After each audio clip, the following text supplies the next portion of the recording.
बच्चों, जनरली अगर आपसे कोई पूछता है कि मास क्या है तो आप आंसर देंगे it is the quantity of matter content in the body. और आप ये भी बताएंगे कि मास जो होता है कांस्टेंट होता है।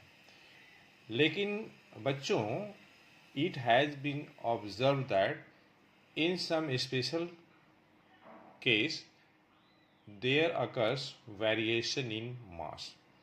तो आज का जो सेशन है इसी कॉन्सेप्ट पे बेस्ड है कि एक केस है जिस केस के अंतर्गत मास में वेरिएशन भी ऑब्जर्व किया गया है। तो वह केस कौन सा है, हम इसके बारे में डिस्कस करने वाले हैं।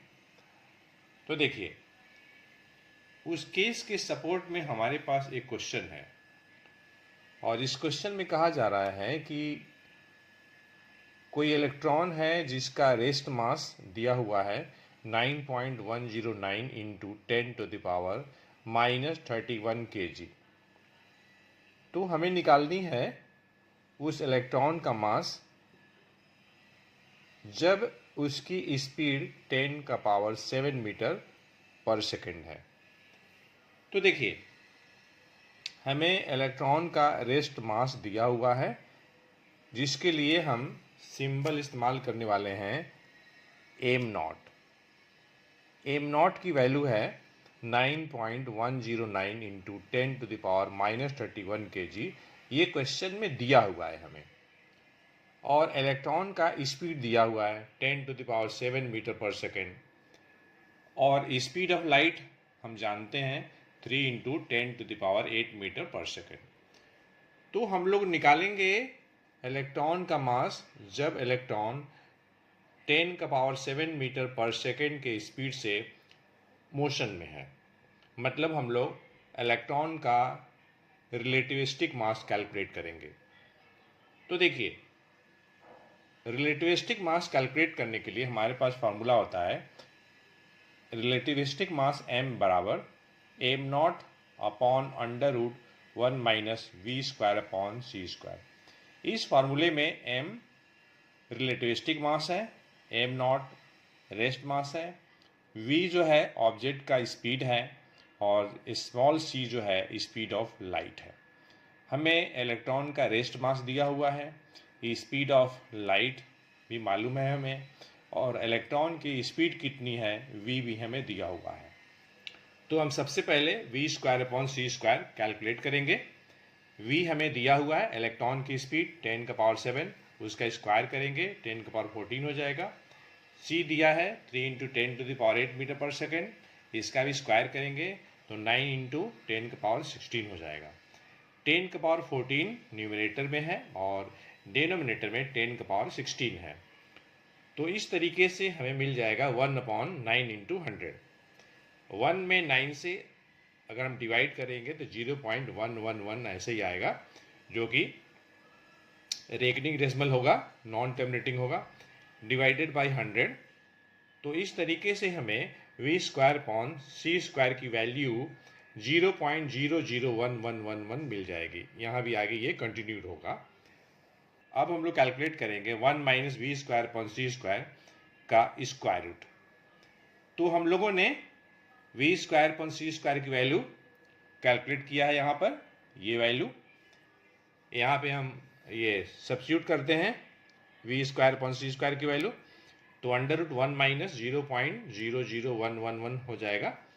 1 में से माइनस करेंगे तो आपको मिल जाएगा 0.998889 का स्क्वायर रूट। अगर हम 0.998889 का स्क्वायर रूट कैलकुलेट करेंगे तो हमें अप्रॉक्सीमेटली मिल जाएगी 0.999444 मिल जाएगी।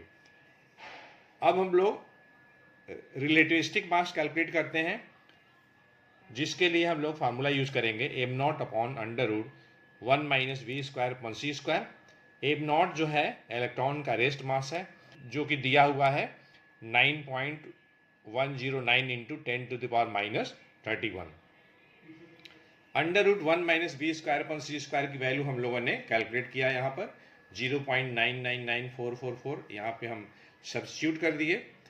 जब हम 9.109 इंटू 10⁻31 में डिवाइड करेंगे 0.999444 से तो हमें रिलेटिविस्टिक मास मिल जाएगी m अप्रॉक्सीमेटली 9.114 इंटू 10⁻³ kg। अब हम देख रहे हैं कि इलेक्ट्रॉन का जो रेस्ट मास है 9.109 इंटू 10⁻³ kg है और रिलेटिविस्टिक मास हमें मिला 9.114 इंटू 10⁻³ kg। देखिए एक्सपोनेंशियल पार्ट में कोई फ़र्क तो नहीं है, लेकिन आप न्यूमेरिकल पार्ट में अगर आप ध्यान से देखेंगे तो रेस्ट मास के केस में जो न्यूमेरिकल वैल्यू है एक्सपोनेंशियल पार्ट को छोड़ करके 9.109 है और यहाँ पे एक्सपोनेंशियल पार्ट को छोड़ करके रिलेटिविस्टिक मास कैलकुलेट करने में आ रहा है यहाँ की वैल्यू 9.114। तो डेफिनेटली जो है मास जो है इंक्रीज कर रही है। तो इस तरीके से हमने इलेक्ट्रॉन का मास निकाल लिया 10⁻7 मीटर पर सेकेंड के स्पीड पे, जो कि आया 9.114 इंटू 10⁻³ kg। तो डेफिनेटली यहाँ पे हम देख रहे हैं कि इलेक्ट्रॉन का स्पीड अगर लाइट के स्पीड के अप्रॉक्सीमेटली इक्वल है तो उस केस में मास में वेरिएशन है, मतलब मास में इंक्रीज हो रहा है। तो बच्चों हम इस एग्जाम्पल के थ्रू आपको ये बताने की कोशिश किए हैं कि जब इलेक्ट्रॉन के स्पीड लगभग लाइट के स्पीड के इक्वल हो जाए तो उस केस में इलेक्ट्रॉन के मास में वेरिएशन मतलब इंक्रीज ऑब्जर्व किया गया है। आई होप मेरी बात आपको समझ में आ गई होगी। तो अगर ऐसा है तो इस वीडियो लेक्चर को लाइक करें, शेयर करें और एक अच्छा सा कमेंट भी करें। तो मिलते हैं नेक्स्ट सेशन में एक अच्छे कॉन्सेप्ट के साथ। Thanks for watching.